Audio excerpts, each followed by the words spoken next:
In a time of rising unrest, when borders dominate headlines and immigration policy shapes the future of our nation, the truth matters.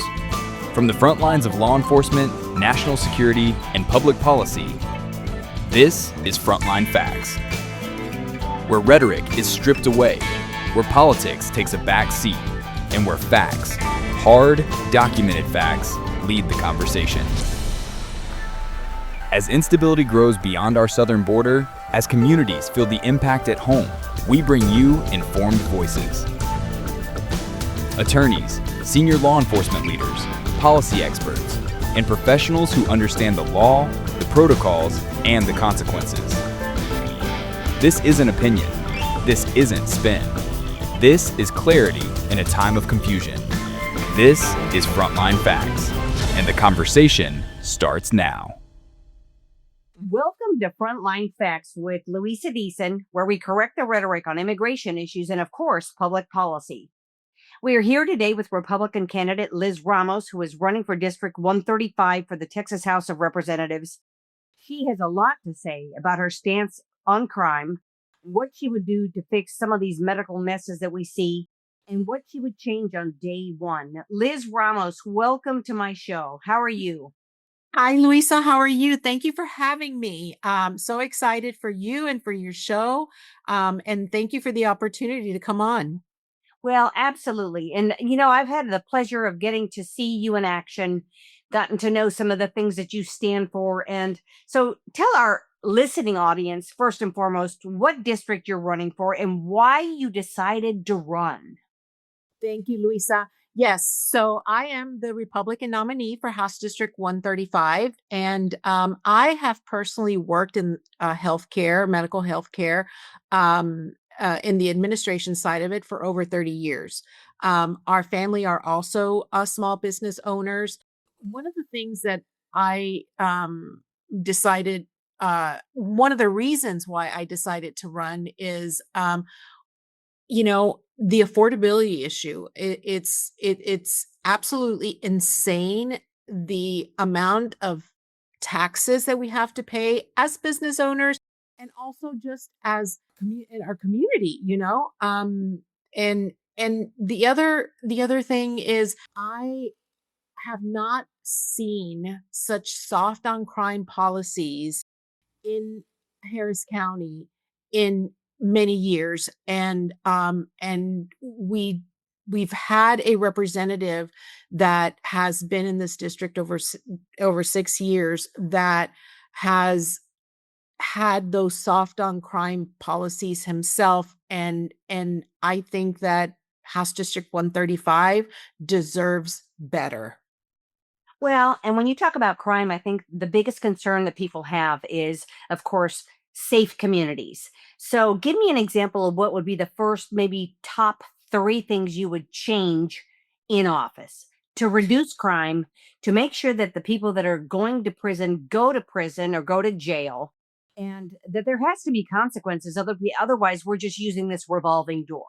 Absolutely. So, as in Harris County, we have a lot of the judges that are in place are they're liberal judges, including our DA.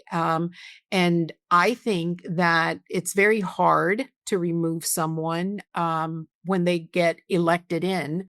But I think one of my first things I will do as a legislator is actually try to introduce legislation to hold judges accountable that release repeated offenders into the streets.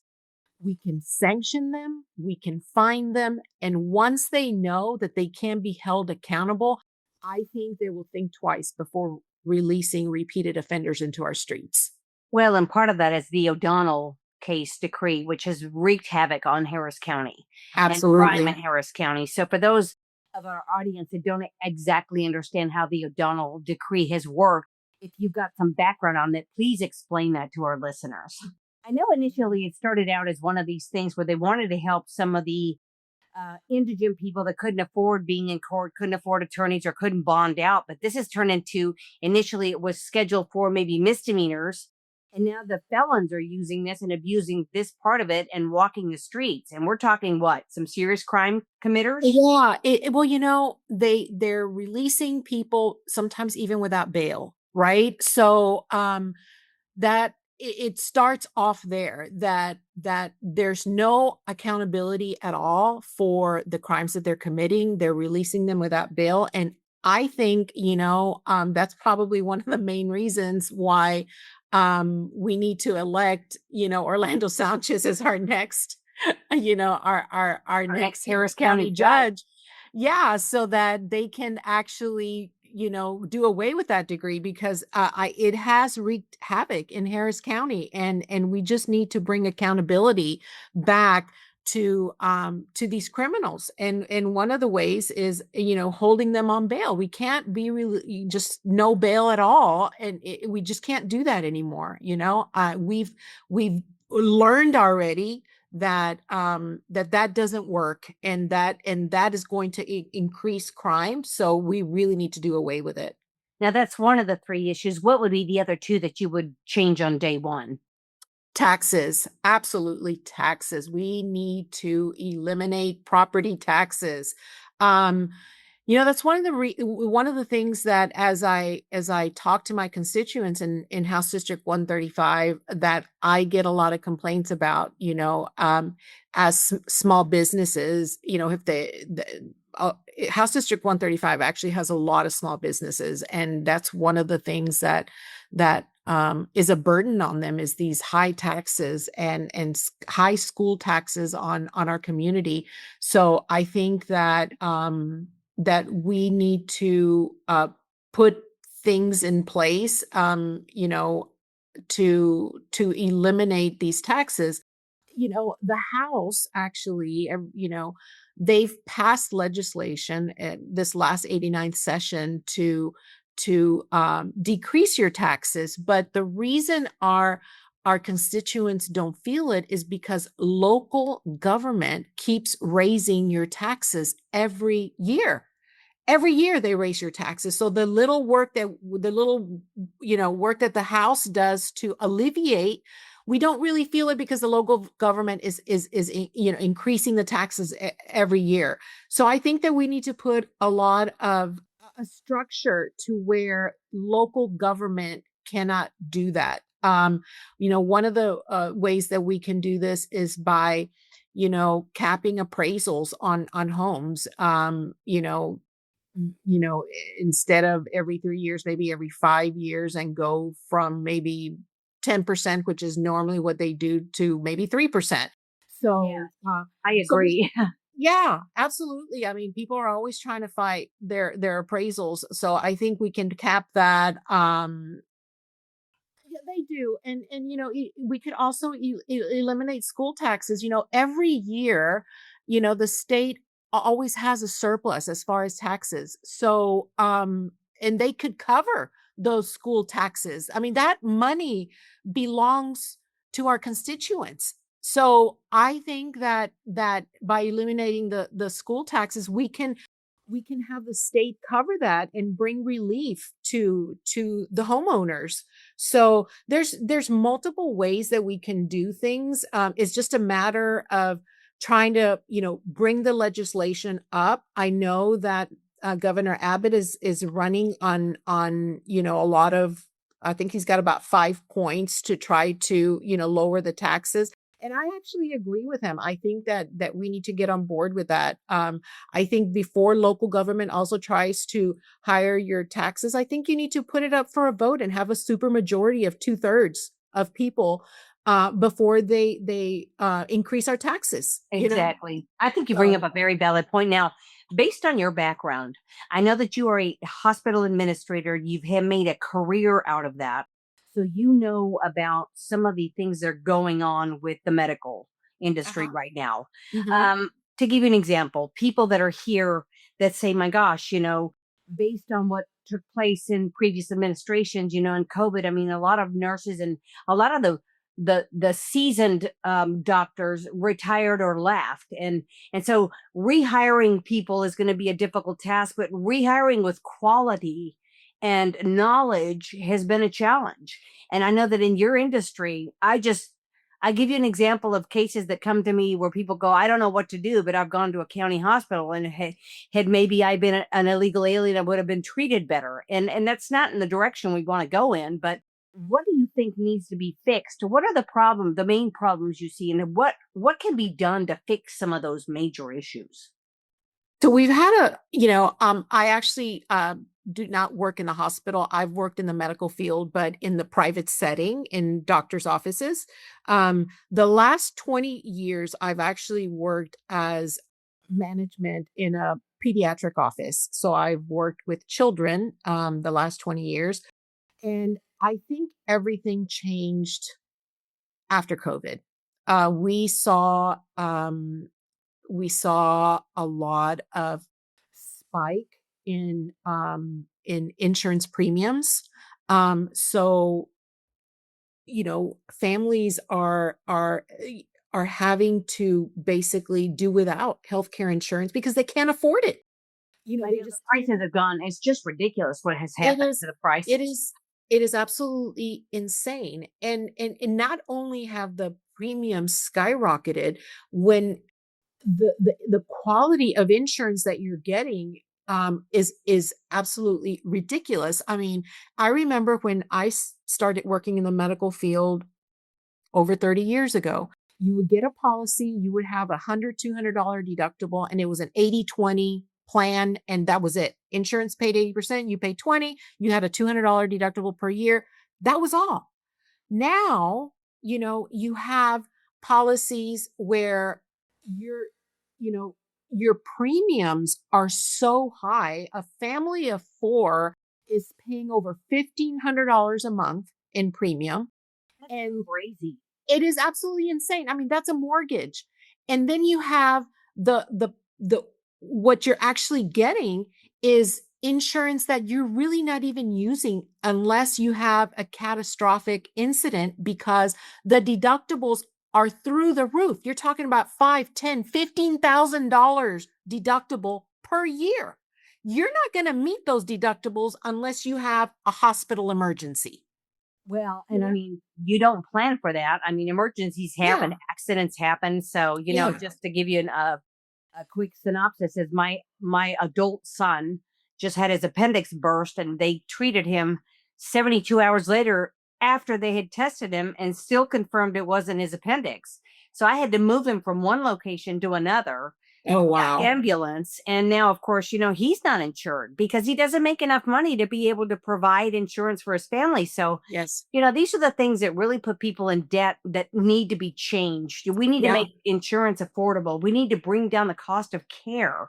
We need to Yes. bring down, all this minutia and all these different billing entities. And it's just become so confusing. And so many people just go, well, it's just easier to not have insurance. And that's not the right Mhm. answer either.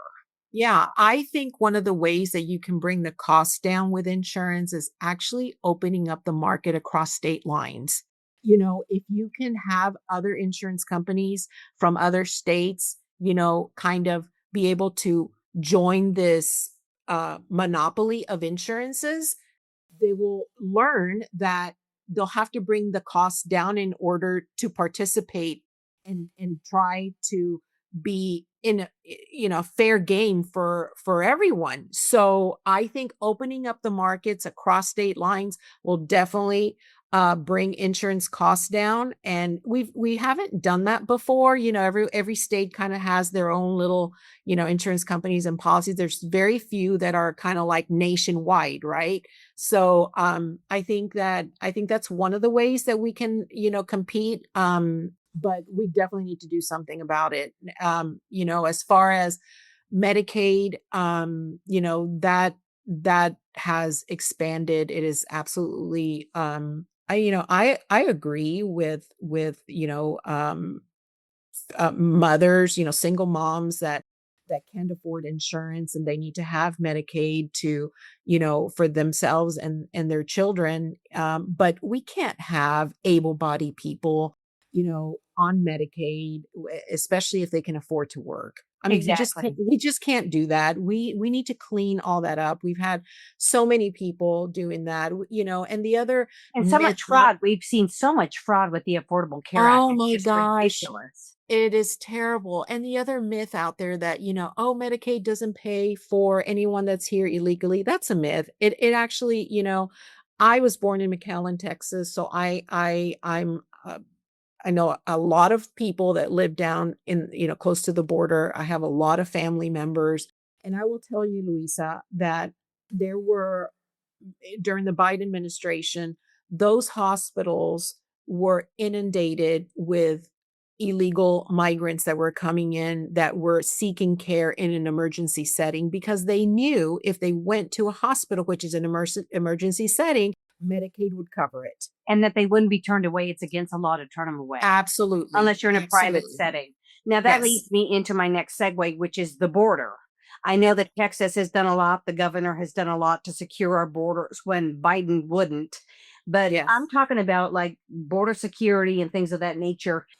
How would you see this in your district? Is what would you change, or how would you work with state officials and with local officials on making sure that we're following immigration law? I know that there's a lot of people that say it's not a crime to come into this country illegally. I know it's a federal offense, but at the local level, we're seeing that all of a sudden these local leaders that don't believe in closed borders or protected borders want to just kind of blur the lines of where those statutes lie. And you having worked at lived and grown up on the border, specifically in Macau, I'm sure you've seen a lot of the atrocities that happen with cartel activity, with crime in those Absolutely. areas.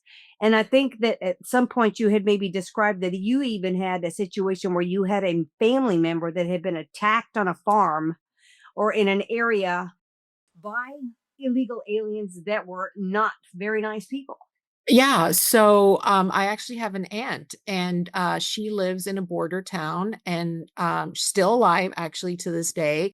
And during the Biden administration, they had a wave of illegal aliens that were actually crossing the border, and one particular one had actually gotten away from Border Patrol and he went into the neighborhoods and he was seeking refugee. And he was actually going door to door trying to see what house he can get into.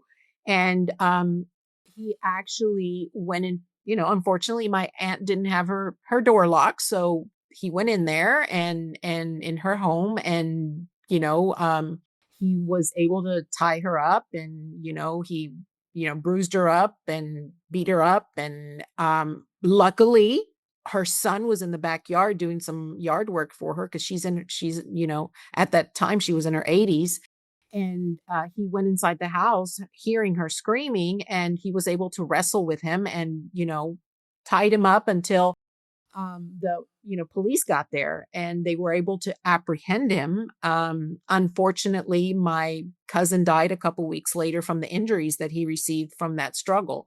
Right. So it is absolutely insane. And you heard stories like this all along the border, Luisa, and that is why one of the reasons I believe that Starr County in South Texas actually voted Republican after more than 50 years of being a blue area, right? So it was such a burden in the lives of all the people there. Like I said, in the hospital settings, in the schools. I mean, they were literally, when they say an invasion, people are like, "Oh, come on, you're exaggerating." It was not an exaggeration. Because I've seen the numbers. It Yeah, was you're right. millions of people that were coming into our country, and many of them without even vetting, There wasn't any vetting. And the problem is that, when the law applies across the board, what we saw was a lot of people coming in and seeking asylum when they weren't even eligible for asylum. Yeah, This yeah, fraudulent CBP app turned out to be a real mess, but I'd never seen the border with apprehensions of up to 25 to 30,000 a month. We used to work yeah, on Border Patrol when I worked for Legacy INS, and it was one of those things where it was 800 a month. It just it Right. was staggering. And Yeah. just to be overwhelmed, the Border Patrol was overwhelmed. And now, of course, ICE is in charge of overseeing all the interior enforcement. And I've never seen a level of violence and hatred towards ICE. And they've been operating since 2003 when the agency was actually created. Right. Listen, we're going to have to cut over to a commercial break real quick because we do have sponsors we want to highlight. Thank you for waiting.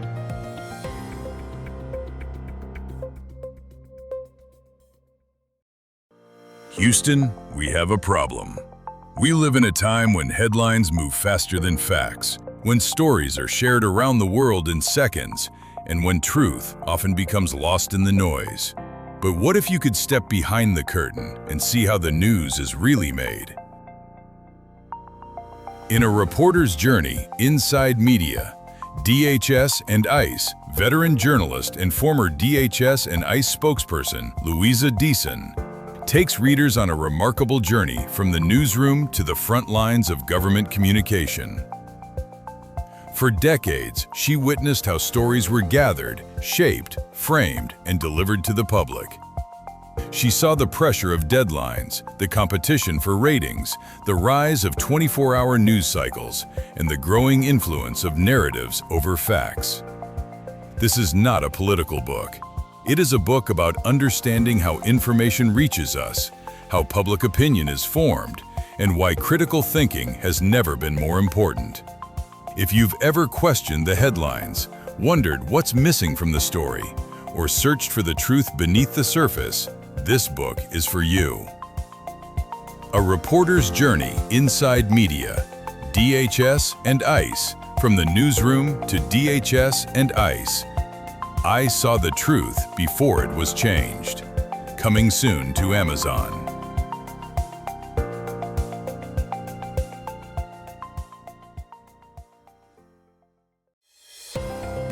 Well, we are back. I am Louisa Deason. I'm your host for Frontline Facts. We are correcting the rhetoric, and we're coming back to our guest today.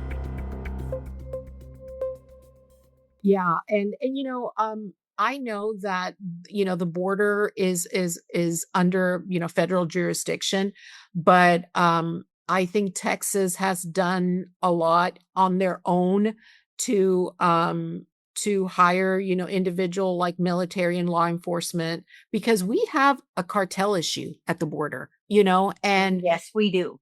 we have a cartel issue. It is absolutely true. It is taking over Mexico.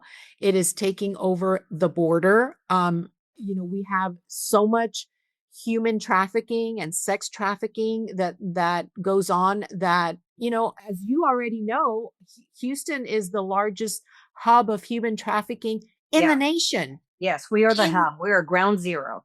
We are ground zero, and I don't think we've done enough to battle that. So Now, I'm definitely going to be advocating for, stricter laws to kind of combat that. And I can tell you that the last 6 years of leadership in House District 135, they have had leadership that has been, anti ICE, anti law enforcement, and I think we deserve a change. yes, and I agree with you. And I think that you would be instrumental having that story and the tragedy your family has lived through to be a great proponent for those changes. Now, shifting gears here, I know that people are concerned about flooding in their areas and the traffic and it's just the congestion and the amount of things that haven't worked for so long. Because we've been caught up where you've had an event and I've tried to get to it, or vice versa. Or you're going somewhere and you can't get there if it's raining. People don't know how to drive in the rain because the flooding on the streets, and it happens so quickly. We need better systems in place. What would be some of the things that you would suggest change? So, as you know, there was, millions of dollars that were granted to Harris County for flooding projects. And I'm not sure if you've heard lately that when you get money and you get these projects, you're supposed to finish the project by a certain amount of time, right? These projects were supposed to have started several years ago. They were supposed to be finished up in 2026, 2027. Some of these projects are just now getting started, which are coming against a timeline that is going to expire soon and most likely will not be complete. Well, and that's crazy. That's almost like, okay, it's tit for tat. It's like, And I mean, there's that's gotta be just accountability. incompetence. It is Yes. just incompetence, you know? So, and it just gets back to leadership, Luisa. We don't have, I mean, we've had a county judge in Lina Hidalgo that has actually completely failed Harris County. That's one of the reasons why she's not running, because she has even lost the support of her own party. Well, and she's done a couple of things that have been very highly questionable, borderline criminal, if I remember correctly. It's just, you know, let's talk about commissioner's court. What would be some of the things that I know that that's probably not your jurisdiction, but I mean, we have got to stop this woke mentality, and we have to turn the tide around. We have a 49% of a voter base that's Mexican American that Mhm. have got conservative values. They've been Mhm. here for 20 or 30 years. They don't want socialism. Many don't want communism. And Right. how do you plan to target that audience and get them out to vote, which is so critical when we're talking about local elections? My constituents are worried about their water security. They're worried about their power grid resilience. You know, we just finished hosting the convention, the Texas State Convention here at the George R. Brown, and we worked on a platform that most of Texans, including in Harris County, are very worried about, because we, like you said, the Democrats have been pushing these woke policies and have completely disregarded the safety of our community. As an elected official, your main priority is not to work on woke and left policies. Your main priority is to protect your citizens, right? And we have this, growing issues that are facing us with all these data centers that they're popping up everywhere, and people don't want their water or their power grid to be taking advantage of, to be feeding into these data centers, right? So we need an infrastructure, or, first of all, there's a lot of rural areas that don't even want the data centers there. I mean, Yeah. they just don't even want them there. They're fighting them off. But with AI, it's almost like it's here, right? Like, what are you going to do about it? It's here already. What can we do? We're going to have to force these data centers that they're going to have to work on their own power grid. They cannot be tapping into ours. I don't Yeah, know if you I know, agree. but in these data centers, there's a 15 to 16-mile radius around them that the temperature of that area is 10 to 15 degrees hotter than anywhere else. So that is going to affect your electricity bill. They It also is. require a lot of water in order for them to run. We don't want them tapping into our water sources and our water bill skyrocketing. So there's so many issues that we are facing, and it's very aggravating to me when we have real things that we need to be talking about and not these, social woke policies. Well, you look at the schools and you just look at some of the parents that have lost complete rights to be able to, I think education starts at home first and foremost. But Mhm. that's when do administrators and teachers tell parents how to raise their children and what rights they have over their children? I mean, it's Yeah. just become such a mess with this woke mentality and these real pushes to, really focus on transgender and all the other stuff. Is just the mental health crisis in this country has gotten out of control. It is one thing that, like I told you, I've been dealing you know, with kids for the last 20 years. And I think the tipping point was during COVID that we actually shut the schools down, and these kids were at home. not getting the education that they needed. And that's when we started finding out what was going on in the classrooms because they were logging into their computers from home where their parents actually got a snippet of what was going on in the classroom, right? And that's when everything kind of, um, you just kind of started seeing what was going on. I've heard cases from all over the nation, including our state, where they were changing the kids' names without the permission of the parent. Yeah. It is unbelievable that they would even try to attempt to do that, but they are doing it, Luisa. They They are are. doing it, and we have to fight back. We've done a lot of good in the 89th legislative session to basically give parents their right over their child. Who would have thought? Who would have thought that in the state of Texas you would have to pass legislation to give a parent control over their child? I know, that's crazy. That is just insanity. It's Insanity. unbelievable.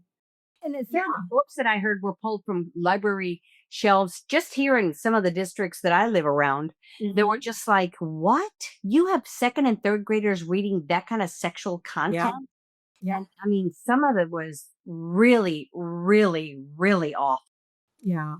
Yeah, it's happening everywhere. And we have actually we have to address education in Texas. If you're not aware, 20, 25 years ago, Texas ranked among the 10 percentile as far as in education and the top 10 percentile in education in the nation. If you look at our ranking now, It's we are embarrassing. ranked 41st, 42nd in the nation. Embarrassing. I mean, what is going on? And the only thing that you see from the schools is they just keep throwing money at it. They just keep throwing money at it without any kind of reform. So we need reform in the education system. We need to get back. I think the governor has actually even said that he was going to create a commission that will study and try to bring reform to the schools because we're doing something wrong. And Well, and so and many you parents just now are homeschooling. They're pulling their children out in homeschooling. Yeah, and that's another issue that we're having, that they did, parents don't feel comfortable sending their kids to the schools anymore. They're pulling them. They're actually using, the voucher programs now that are available to them because they don't want their kids being indoctrinated at the schools, Amen. right? And Correct. so they're either doing homeschooling, if you qualify under the voucher program. That's actually another thing that, is kind of a myth out there. The only people that actually qualify for this voucher program is low income and disability and families that have kids with disability, right? Yes. And the majority of them, more than 50% of those that qualify are, either Hispanic or Black kids. So let me just give you an example. Years ago, the Houston ISD was having so many issues with their schools because they were all failing. You had seniors that were graduating basically reading in fifth grade level. They were failing their kids. The state basically kept warning them to, to kind of start making changes and reforms to make to start these with to make these kids basically learn and give them an opportunity when they're graduating that they could actually want to go to college. I mean, if you're graduating high school and reading at a fifth grade level, you're not going to want to go to college because you're No. intimidated and you don't feel like you're prepared. So Well, and if I'm not mistaken, HISD is the largest district in the country. Am I correct in that assumption? It's one of them, One yes. of them. And Sci-Fair is actually, I think, the fourth in in I'm not sure if it's the state or but anyway, Sci-Fi ISD is one of the biggest ones as well. But going back to the Houston ISD, you know, the state actually had to take over years ago. It's still under the jurisdiction of the state because they have not been able to. I mean, they've made a lot of progress, but they still haven't been able to release it back to the district, right? So I think that if you're failing your children and you're a low income family, you don't have the money to put these kids in have an option for your child if the school's not working out for you. I think it's important that they have that opportunity to have the whatever money that is allowed for that child in a public school, follow that child somewhere else that Correct. that is going to help that child, you know. So I'm, you know, I'm okay with the voucher program, especially with these kids that, you know, are not getting the proper education. And so many parents are opting out of taking their kids out of public school, and that's what's hurting.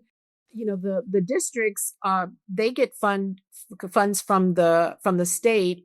They allow a certain amount per child, and of course, enrollment has decreased a lot in the school districts. It should be a sign and a signal that they need to reform in order to keep these parents and these kids in there. But we haven't had reform in education in many years, and it's time that we do it. And I'm excited actually for this commission that the governor has created. So hopefully we can bring some changes. I and my daughters were part of the public school programs, and I love public schools. I just think that we need to really work on the standards that we should be implementing for our kids. I think we have failed our children. As I mentioned, 40 ranked 42nd. Texas is ranked 42nd in the nation. So Yeah. we have a lot of work to do. Well, now we're coming down to the last, say, 5 minutes of our podcast. So, Okay. one of the things I want to ask you before we go is if people want to donate to your campaign, how do they reach you? Where can they donate? Thank you, Luisa. So, I would actually, we are getting ready to prepare for the November election. And we, of course, are needing as much donations as possible. And if you could actually go to my website, which is Liz Ramos for Texas, and that's for FOR Texas. You can actually go to the donate box and you can make a donation there that, you know, will come straight to our campaign. We are a grassroots campaign. Most of our donations come from small donors. We're not taking any donations from any lobbyists or anything like that. I am not going to be bought and paid for by anyone. I really want to bring change that is going to help everyone in my community. I am against, you know, any lobbyists coming into our campaign world, and again, small donations, that's what my campaign's about. I appreciate every dollar at 10, 5, 10, $15. They go a long way in this campaign. Yes, they do. And well, with that said, then what I want to take the time and do is thank our audience for listening in to this valuable insight about what the hot topics are happening in District 135. Liz Ramos, you're always a pleasure to speak to. I thank you very much for your time today. Our audience thanks you. And of course, you know, you're listening to Frontline Facts with Louisa Deason. We have come to the conclusion of this particular episode, but we urge you to stay tuned. We usually drop our episodes every Friday. Liz Ramos, thank you very, very much. Thank you, Luisa.